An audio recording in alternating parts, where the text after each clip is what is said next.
আরো তীব্র Iran Israel সংঘাত। খবর পড়ছেন অ্যাঙ্কার। আর ঠিক সেই সময় ইরান স্টেট টিভির স্টুডিওয় মিসাইল হামলা। ঘটনার ভিডিও ভাইরাল। ভিডিওয়ে দেখা যাচ্ছে মিসাইল হামলায় থরথর করে কেঁপে ওঠে স্টুডিও। আর সেই সময় খবর পড়ছিলেন সাহার ইমামি। হামলার পরই আতঙ্কে তিনি সিট থেকে উঠে পড়েন। فضای غبارآلوده استادیوم فضای غبارآلوده استادیوم فضای غبارآلوده استادیوم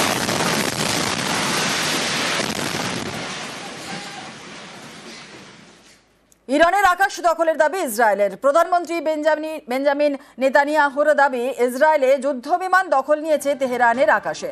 অপারেশন রাইজিং লাইনে ইরানকে টার্গেট তেল আভিভের। বেছে বেছে পরমাণু ঘাঁটিতে হামলা। গুঁড়িয়ে দেওয়া হয় একাধিক পরমাণু ঘাঁটি। পাল্টা মারে তছনছ তেল আবিব। এবং ইরানের মিসাইলে ক্ষতি হয়েছে ইসরায়েলের রাজধানীর। ক্ষতিগ্রস্ত তেল আবিবের মার্কিন দূতাবাস এবং মিসাইল হামলায় একাংশ ভেঙেও পড়ে।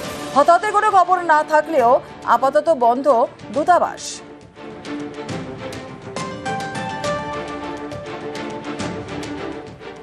ইরান ইসরায়েল যুদ্ধে আটকে রয়েছে বাঙালি অধ্যাপক। তেহরানের তালেঘানিতে হোটেলবন্দি ফাল্গুনি দে।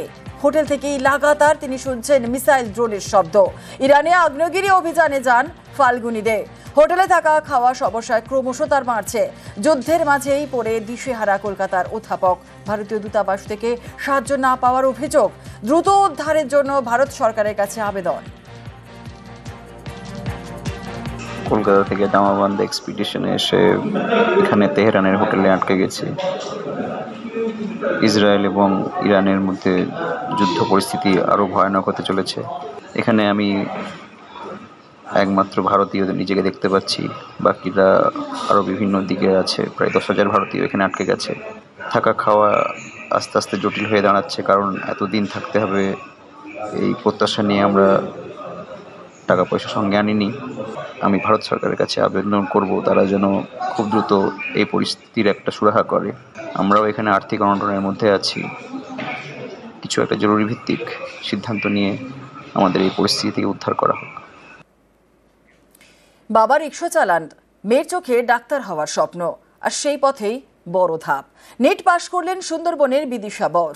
সর্বভারতীয় পরীক্ষায় হিঙ্গলগঞ্জের বিদিশার র্যাঙ্ক 1018।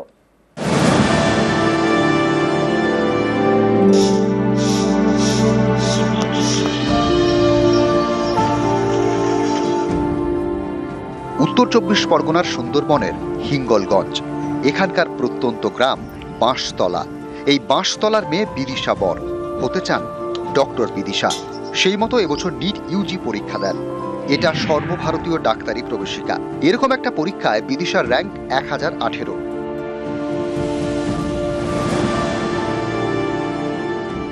সাফল্যের জন্য first of all PW whole faculty Yakeen 2.0 batch থেকে আমি পড়েছিলাম। পিডব্লিউ সমস্ত টিচার আমাকে খুব সাহায্য করেছেন। এছাড়া বাবা মা, আমার দিদি, জামাইবাবু, ওনারা সব সময় পাশে থেকেছেন। জামাইবাবু আমার যেখানে যা দরকার জামাইবাবুই আমাকে সঙ্গে নিয়ে যেতেন। আমার সর্দি তো সব কাজে যেখানে যাওয়া কোনো দরকার, খাতা বই পেন আমার সর্দি দেখেছে। আর মা বাবার ভূমিকা তো কখনো কমই হয় না। বিদিশারা 4 বোন। বাবা রিকশা চালান। অত্যন্ত গরিব পরিবার। ছোট থেকে অভাবের সঙ্গে লড়াই। হিঙ্গলগঞ্জের হালদা বাঁশতলা গোবর্ধন বিদ্যাপীঠ থেকে পড়াশোনা। এখান থেকেই আকাশ ছোঁয়ার স্বপ্ন। ছোট থেকেই ডাক্তার হতে চেয়েছেন বিদিশা। তার পড়াশোনার জন্য বাবা জমি বন্ধক রেখেছেন। বাড়ি ছোট, এটাও গাছতলা গিয়ে ওই খালের ধারে গিয়ে পড়াশুনো করে। আমাদের এই পড়ার অভাব খুব, টাকা পয়সা দরকার হয়তো, জমি জায়গা বন্ধক রেখেছি, বন্ধক রেখে পড়াশোনা করছি মেয়েটারে। মাধ্যমিক উচ্চ মাধ্যমিকে স্কুলের ফার্স্ট গার্ল। ডাক্তারির সর্বভারতীয় প্রবেশিকা পরীক্ষাতেও দারুণ রেজাল্ট। নিট ইউজিতে এবার পরীক্ষার্থীর সংখ্যা ছিল প্রায় 22 লক্ষ। উত্তীর্ণ হয়েছেন প্রায় 12,50,000। এর মধ্যে সুন্দরবনের বিদিশার র্যাঙ্ক 1018। ফিজিক্স, কেমিস্ট্রি এবং বায়োলজিতে পেয়েছেন 90-এর বেশি। অভাব আর অভাব, অভাবের সঙ্গেই যেন ভাব। পুকুর থেকে মাছ ধরে বিক্রি করেন বিদিশা। তার সঙ্গে মোটা মোটা বই পড়া ডাক্তার হতে হবে যে। অনেকেই বলতেন ছেঁড়া কাঁথায় শুয়ে লাখ টাকার স্বপ্ন। বিদিশা হয়তো মনে মনে বলতেন, কার তাতে কি, এই আকালেও যদি স্বপ্ন দেখি।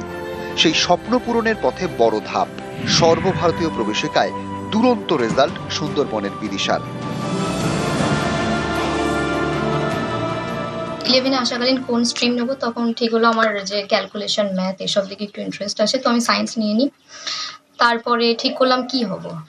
আস্তে আস্তে মোবাইল স্ক্রোল করতে থাকি। ক্লাস 11-এ আমার হাতে মোবাইল আসে। তার আগে তো আমি নিটের ব্যাপারে কিছুই জানতাম না।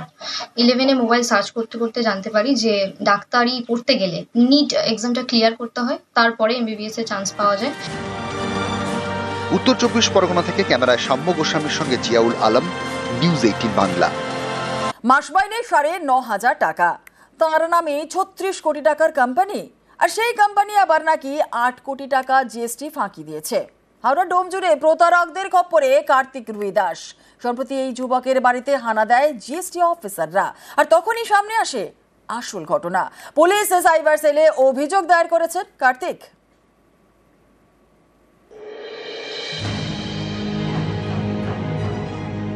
বড় বড় ঘাস আর আগাছার মাঝে সরু রাস্তা, একটু এগোলেই সামনে পড়বে একতলা বাড়ি। বাইরের দেওয়ালে প্লাস্টার নেই, ঘরের ভেতরে প্লাস্টার থাকলেও রং নেই। এ বাড়ির মালিক একজন যুবক, তিনি নাকি কোটিপতি, যার একটি কোম্পানি আছে, এমন কোম্পানি যারা মাসে 36 কোটি টাকার ব্যবসা করে। এখানেই শেষ নয়, এই কোম্পানির নাকি জিএসটি বাকি রয়েছে 8 কোটি টাকার। অথচ বাস্তবটা কি জানেন? এই বাড়ির মালিক কার্তিক রুইদাস বেসরকারি সংস্থায় চাকরি করেন, মাসে মাইনে পান 9,500 টাকা। সম্প্রতি হাওড়ার ডোম জুড়ে তার এই বাড়িতে হানা দেন জিএসটি অফিসাররা। দীর্ঘক্ষণ জিজ্ঞাসাবাদ করেন, তারপর বুঝতে পারেন আসল গল্পটা কি। স্পষ্ট হয়ে যায় প্রতারকদের খপ্পরে পড়েছেন কার্তিক। তদন্তকারীদের পরামর্শে হাওড়া কমিশনারেট এবং সাইবার সেলে তিনি অভিযোগ দায়ের করেন। আমার মিসেস আমাকে ফোন করে, বলে তুমি যেখানেই আছো চলে আসো, জিএসটি ডিপার্টমেন্ট থেকে এসছে, তোমার নামে নাকি একটা কেডি এন্টারপ্রাইজ একটা কোম্পানি আছে, যেটা মাসের টার্নওভার 36 কোটি টাকা, 7 কোটি টাকা জিএসটি বাকি। এবং ওনারা আমাকে বারবার বলে যে তুমি পয়সার বিনিময়ে কোথাও ডকুমেন্টস বিক্রি করেছো কিনা, সত্যি কথা বলো। আমি বললাম না স্যার। কাগজপত্র বলতে ওরা বলছে যে তোমার আধার কার্ড, প্যান কার্ড এবং ইলেকট্রিসিটি বিল, এই 3টে জিনিস তোমার ব্যবহার করা হয়েছে করে এই কোম্পানিটা খোলা হয়েছে। এমনকি জিএসটি নম্বরটাও নেওয়া হয়েছে, এমনকি ব্যাংক অ্যাকাউন্টটাও আমার নামে খোলা হয়েছে। তো নিজে বুঝতে পারছি না যে কোত্থেকে কি এইসব হয়েছে। নথি অনুযায়ী কার্তিক রুইদাস কেডি এন্টারপ্রাইজ নামে একটি সংস্থার মালিক। পেট্রোপণ্যের ব্যবসা। ঠিকানা দেখানো হয়েছে হাওড়ার ডোম জুড়ে। কার্তিকের নামে আবার ব্যাংকের অ্যাকাউন্ট রয়েছে উত্তরপ্রদেশের নয়ডায়। তদন্তকারীদের দাবি, এর জন্য কার্তিকের Aadhaar card, PAN card, electric bill জাল করা হয়েছে। আর সেই জাল নথিতেই ভুয়ো সংস্থা, যার টার্নওভার কোটি কোটি টাকা। আমি তো খুবই আতঙ্ক, চিন্তায় কি করব আমি কিছু ভেবে পাচ্ছিলাম না যে আমরা এতটাই সাধারণ মানুষ, আমাদের নামে কি করে এত টাকার কোম্পানি খুলতে পারে, বা কি করেই বা ডকুমেন্টসগুলো লিক হলো সেটাও আমরা এখনো চিন্তা করতে পারছি না। খুবই আমরা ভয়ে আছি। আমরা এই বিষয়ে কমপ্লেন করেছি commissioner of police, local Domjur PS এবং আমাদের ওসি সাইবার পিএস। আশাবাদী তারা যথেষ্ট নিশ্চয়ই ব্যবস্থা নেবেন। এই বাড়ির মালিক কিনা মাসে 36 কোটি টাকার ব্যবসা করেন আর প্রায় 7 কোটি টাকার মতন জিএসটি বাকি রেখেছেন। হতবাক হয়ে গেছিল এই বাড়ির মালিক। তারক রুইদাসের সঙ্গে বড় সড় প্রতারণা। তার থেকে আধার কার্ড থেকে প্যান কার্ড থেকে ইলেকট্রিক বিল, সেগুলিকে নকল করে কার্যত কোম্পানি খুলে চলছে দিনের পর দিন প্রতারণা। আর এই ঘটনা প্রকাশ্যে আসার পর তারক রুইদাস ও তার গোটা পরিবার এখন আতঙ্কে। রাজু ভুইয়া ও দেবাশিস চক্রবর্তী, নিউজ 18 বাংলা, হাওড়া।